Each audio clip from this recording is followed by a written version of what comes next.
Salut les amis, bonjour, bonjour.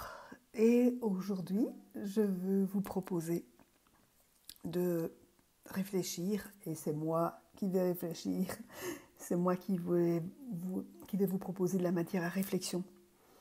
Je vous propose de réfléchir autour d'une citation que j'ai trouvée, que j'aurais peut-être pu lire moi-même, mais je n'ai pas lu ce livre en anglais, en fait, je l'ai lu en français. Et la voici cette citation: It is easier to live through someone else than to become complete yourself. Et c'est une phrase qui est tirée d'un bouquin de Betty Friedan. Alors, qui est Betty Friedan? C'est là que ça devient intéressant parce que c'est vraiment pas n'importe qui. Betty Friedan, c'est un monument de la littérature féministe. C'est une personne qui a écrit un bouquin monumental, disais-je, par son intérêt et par son volume, puisque le livre fait 550 pages en français.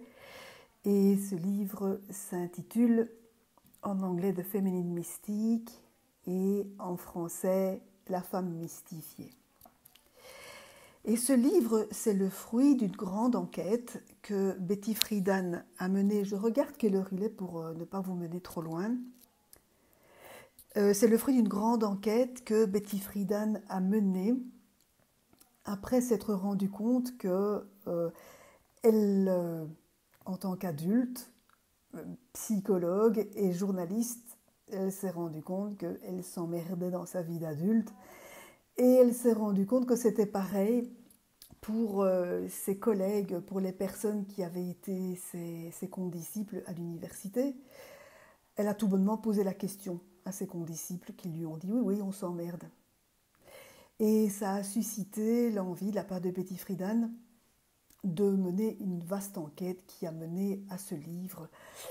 Et cette enquête, elle l'a menée pendant les années 50 et son livre est paru en 1962 ou 1963, je me trouve souvent d'une unité, mais peu importe.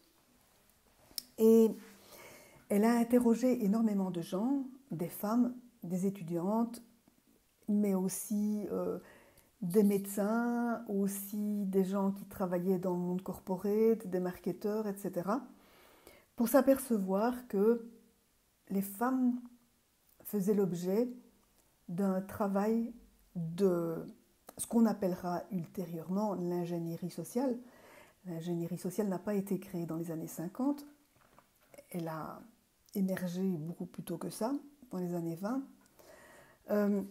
Mais Betty Friedan ne connaît pas cette notion, donc elle n'emploie pas l'expression, elle n'emploie pas le mot, mais ce qu'elle démontre, c'est que les femmes ont fait l'objet d'un processus d'ingénierie sociale, c'est-à-dire de manipulation de masse, de manipulation concertée, délibérée, financée, etc. Alors l'idée, c'était quoi? Cette manipulation de masse, elle tourne autour du mythe de la féminité. Alors c'est quoi la féminité, les filles? Mystère, hein?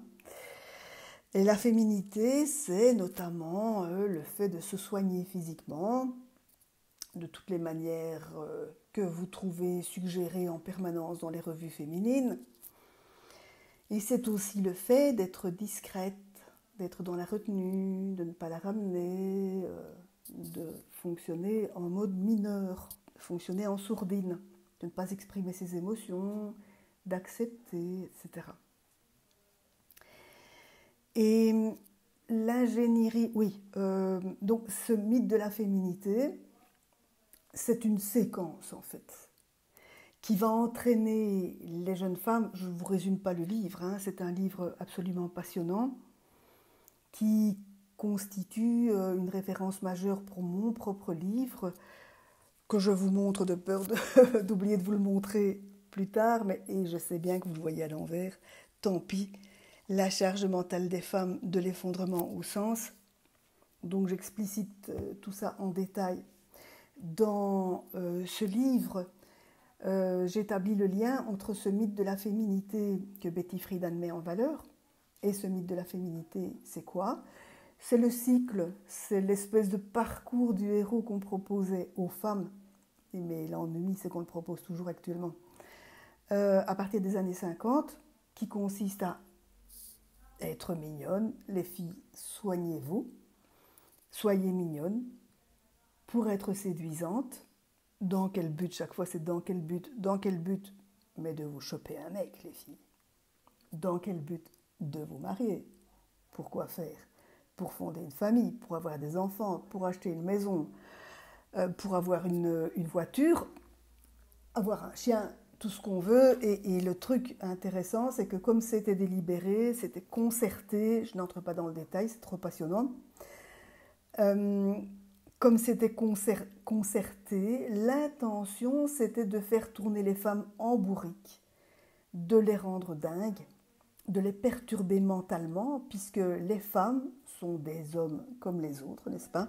Les femmes sont des êtres à part entière, et au cours de l'histoire, on s'est toujours efforcé, et je dis on délibérément, on s'est toujours efforcé de réduire la femme à sa dimension biologique. Le boulot principal de la femme, c'est d'enfanter. Et enfin, si vous êtes une femme, et c'est majoritairement des femmes qui m'écoutent, vous vous rendez bien compte qu'on est plus qu'une fonction biologique, on est plus que la fonction d'enfanter, et que quand on nous limite à ça, eh ben, ça nous rend dingue, parce qu'il y a des aspirations en nous qui sont empêchées de se manifester et de se concrétiser. Et c'est très intéressant de dire ça parce que c'était délibéré, c'était ça l'intention. Dans ce mythe de la féminité tel qu'il a été conçu, dans ce narratif, pour employer un mot qu'on utilise beaucoup aujourd'hui, il y avait l'idée de rendre le fait de vivre à la maison, de ne pas travailler, de rendre ça attrayant. Et ça correspond du coup dans la poche kangourou du mythe de la féminité, il y a l'identité de la ménagère. Donc la ménagère, c'est un mot beaucoup moins élégant en français. C'est la traduction de housewife. Directement, ça devient très stylé en anglais. Et il faut savoir que du coup, la femme, elle devient une machine à consommer quand elle est housewife, ménagère. Parce que on se met en couple, on va acheter une maison, acheter une voiture. La femme, elle devient dingue et, comme je vous le disais, c'était délibéré, c'était intentionnel de créer une dépersonnalisation des femmes qui repose sur l'idée d'injecter, de suggérer, de dire aux femmes voilà ce que c'est qu'être une femme. Et en l'occurrence, à l'époque, et malheureusement encore aujourd'hui, être une femme, c'est bien s'occuper de sa maison. Ce qui explique cette tendance au perfectionnisme que beaucoup de femmes revendiquent. Mais fonder une famille, ça implique aussi d'avoir des enfants et d'élever des enfants. Or, en termes économiques, c'est très, très, très rentable pour l'économie d'avoir des enfants, que les gens aient des enfants, parce que, suivant les sources, un enfant, la croissance, l'accompagnement de la croissance d'un enfant, l'éducation, etc., suivant les sources, ça correspond à 170 000 euros, une fourchette, suivant les sources, qui se situe entre 170 000 euros et 300 000 euros. Donc, super pour l'économie d'avoir des enfants. Et comment est-ce que cette ingénierie sociale, sur quoi est-ce qu'elle s'appuie? Spécialement sur les médias de masse. Dans les années 50, on assiste à l'avènement de la société de masse, c'est-à-dire à la diffusion, à la volonté de diffuser, de propager en masse au niveau économique, de propager les biens en masse, de faire en sorte que les gens achètent en masse. Et c'est l'époque où, aux USA, on voit émerger les grandes surfaces, les hypermarchés, tandis que chez nous, ça va être plutôt dans les années, en Europe, ça va être plutôt fin des années 60, les années 70. Moi, j'ai assisté à l'implantation des premiers super hypermarchés. Sinon, quand j'étais enfant, on m'envoyait chercher les œufs, le beurre à la ferme, etc. Le poulet à la ferme, le lait à la ferme. On allait chez le boulanger chercher le pain. On n'avait pas tous les commerces réunis sur un seul toit. On avait des artisans autour de nous. Et le véhicule principal de l'ingénierie sociale, ce sont les médias de masse. Et depuis les années 50, évidemment, salut Bernardin, depuis les années 50, évidemment, il y a eu une grande diversification des médias de masse. Quand j'étais enfant, dans les années 60, on a eu la télévision avant d'avoir une baignoire. Et début des années 60, la télévision, elle était en noir et blanc. Il y avait une seule chaîne et elle diffusait des émissions pendant 1 ou 2 heures par jour. Voilà. Donc les deux premiers médias qui sont apparus, c'est la télévision et la radio comme médias de masse. Et puis il y avait la presse féminine qui existe depuis longtemps. Et on ne se rend pas compte que dès qu'on a une dimension marketing qui intervient, alors il y a aussi une dimension d'éducation du public. Donc tous ces médias-là, ils servent à dire aux femmes ce que c'est qu'être une femme. Voilà. Et puis alors, il y a une diversification depuis les années, spécialement il y a eu dans les années 80-90, il y a eu une mondialisation des médias de masse. Et puis, on a assisté à l'émergence, l'explosion des écrans de toutes sortes, alors, plus seulement la télévision, mais les ordinateurs, les tablettes, et puis les téléphones, les smartphones, qui font que, actuellement, je ne parle que des femmes, je ne parle que de la charge mentale des femmes. Il est bien évident que la charge mentale touche tout le monde. Hein.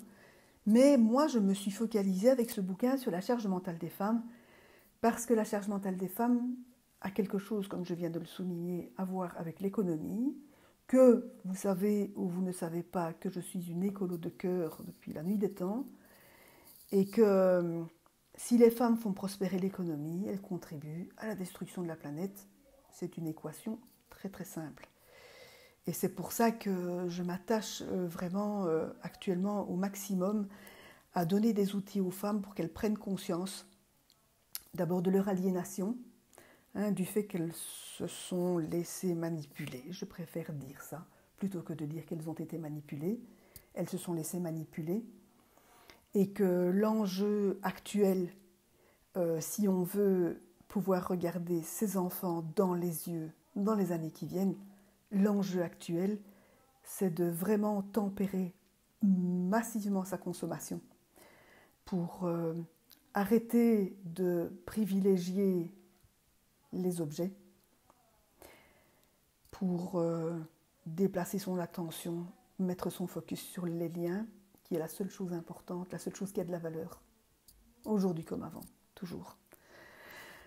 Alors, est-ce que j'ai parlé de... Donc, l'idée avec cette aliénation des femmes, comme je vous l'ai dit, c'est de les rendre dingues.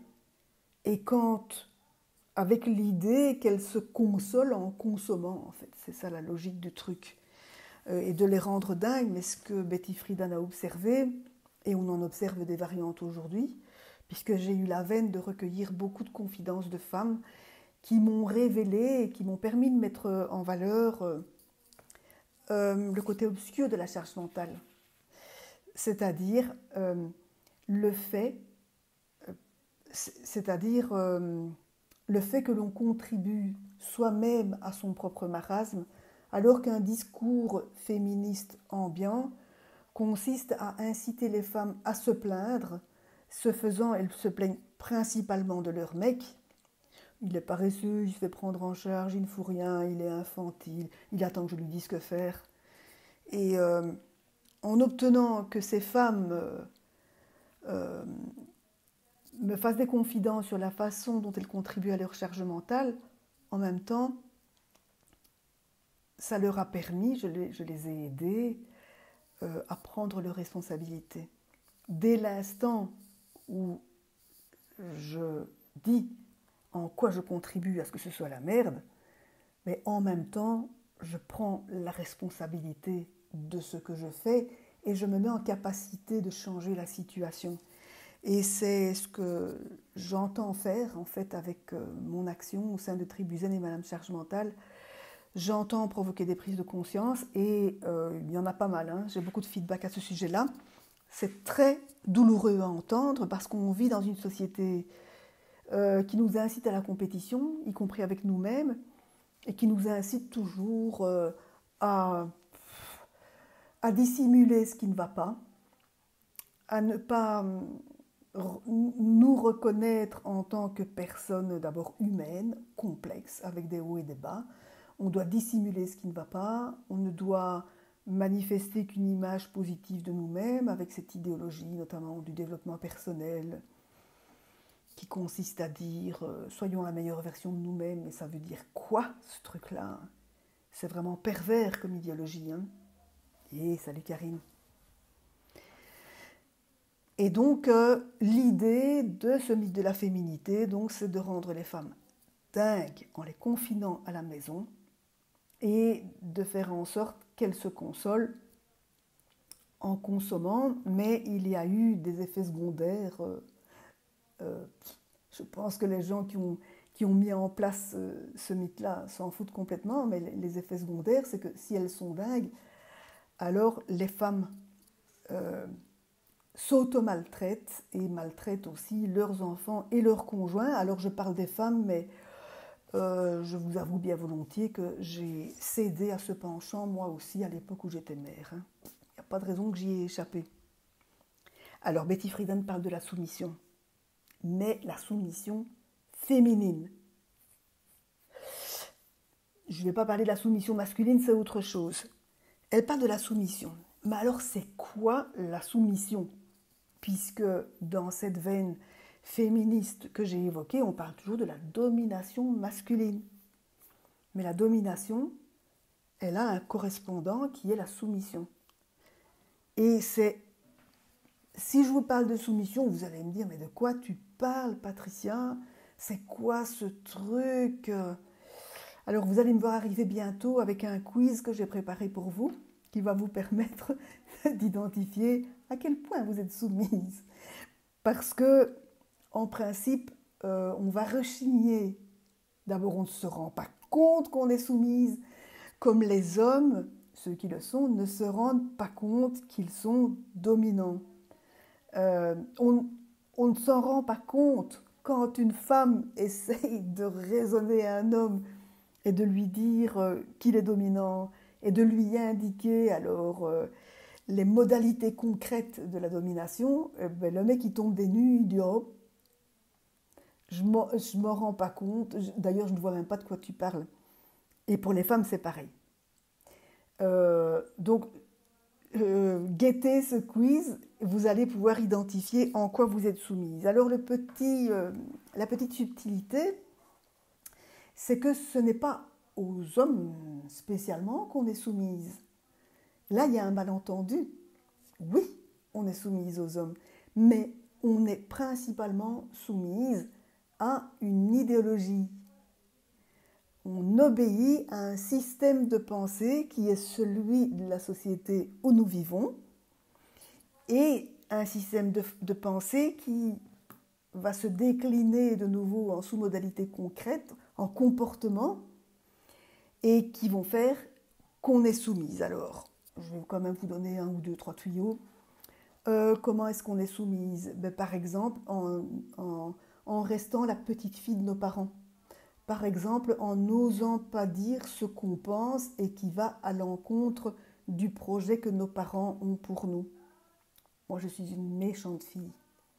Ma mère m'a dit ça depuis mon enfance, depuis ma petite enfance. Mais la plupart des femmes, la plupart des filles, sont des gentilles filles. Une gentille fille, c'est une fille ou c'est une femme qui fait ce qu'on attend d'elle.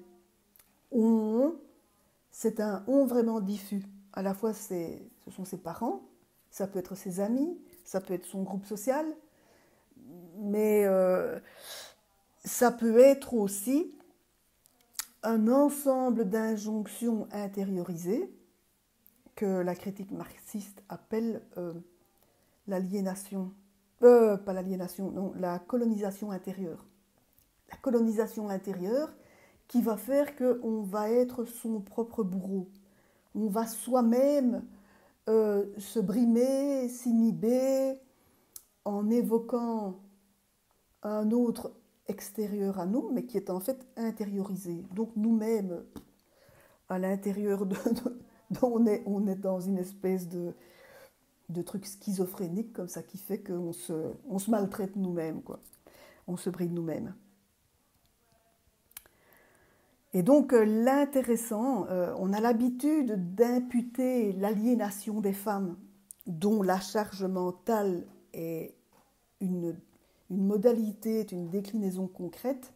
On a l'habitude d'imputer l'aliénation des femmes au patriarcat, et je ne vais pas dire le contraire, mais Betty Friedan, elle a ajouté quelque chose de vraiment essentiel, sans quoi on ne comprend pas bien la charge mentale. C'est que le mythe de la féminité a été élaboré dans les années 50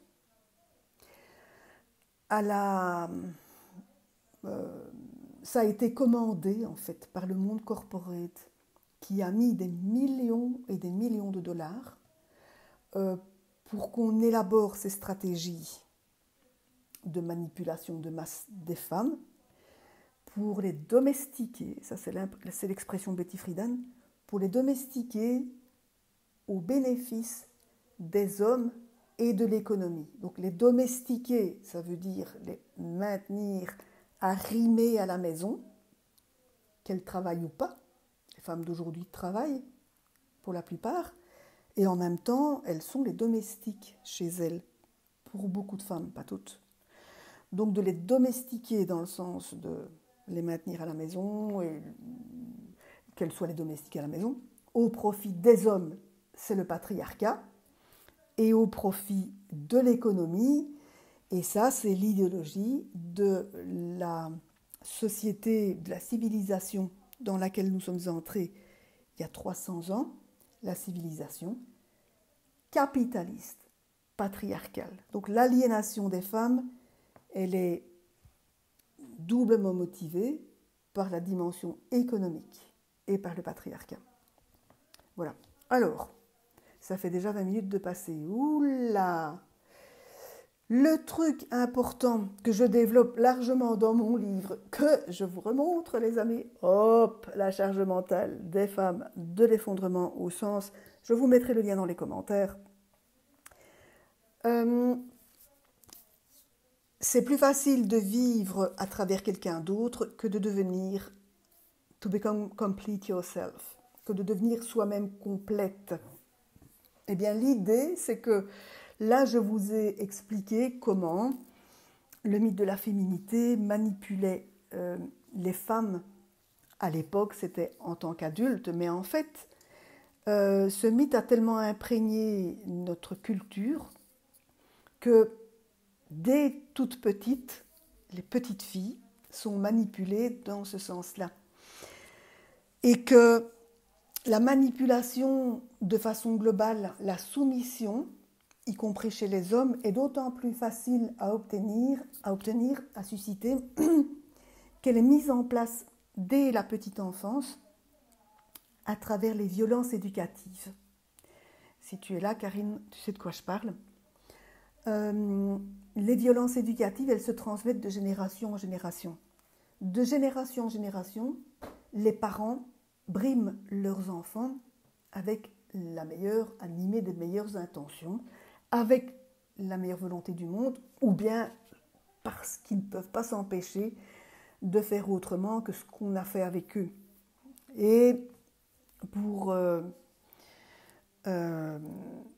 les conversations autour de la charge mentale, j'ai interviewé Aline Nativel Idhamou, qui m'a parlé de la charge mentale des enfants en des termes qu'on peut résumer comme ceci.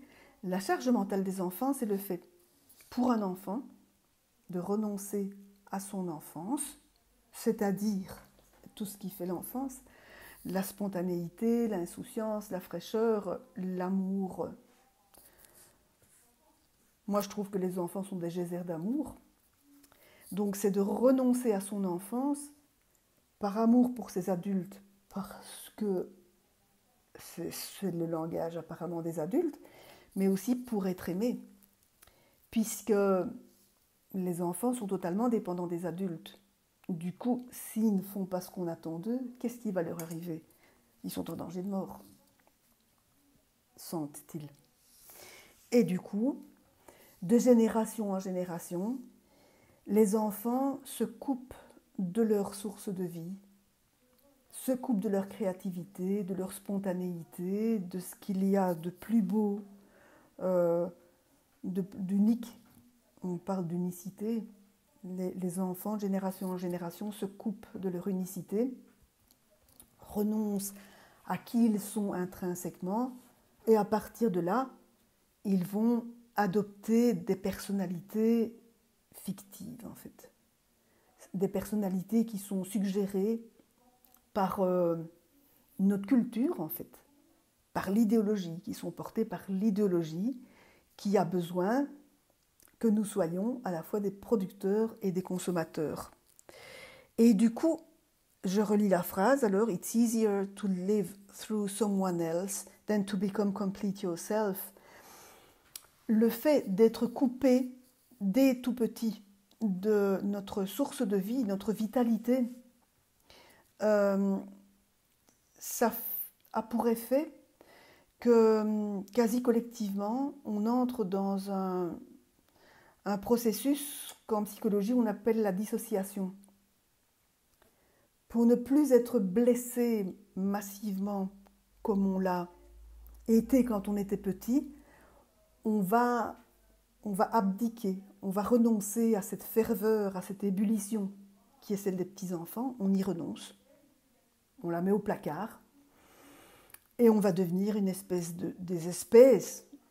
Globalement, collectivement, on va devenir des zombies. Et c'est plus facile d'être conforme, de ne pas sortir de la masse, de ne pas se distinguer, de ne pas faire de vagues, de ne pas faire de remous, de ne pas susciter des commentaires, de ne pas se faire rejeter. C'est beaucoup plus facile si on est comme tout le monde, si on se conforme. Donc je la relis encore une fois. It is easier to live through someone else than to become complete yourself. Alors comme hier, évidemment, ça résonne beaucoup avec la situation actuelle où tant de gens, si massivement, pour de mauvaises raisons, pour des raisons qui ne sont pas des raisons de santé, acceptent de faire ce qu'on leur dit de faire, sans mettre leur intégrité au milieu de leurs préoccupations. Leur intégrité physique, mais aussi leur souveraineté, c'est-à-dire la capacité à décider pour eux de ce qui est bon pour eux. Et voilà. Voilà ce que je voulais vous dire aujourd'hui à partir de cette phrase de Betty Friedan. It's easier to live through someone else than to become complete yourself. C'est le travail d'une vie après avoir commencé sa vie en subissant des violences éducatives. C'est le travail d'une vie entière de redevenir soi-même complète et complet. Et puis il y a des gens qui ont peur de ça. Les amis, je vous dis salut. Je vous parlerai plus amplement de la soumission une prochaine fois. Ciao, ciao.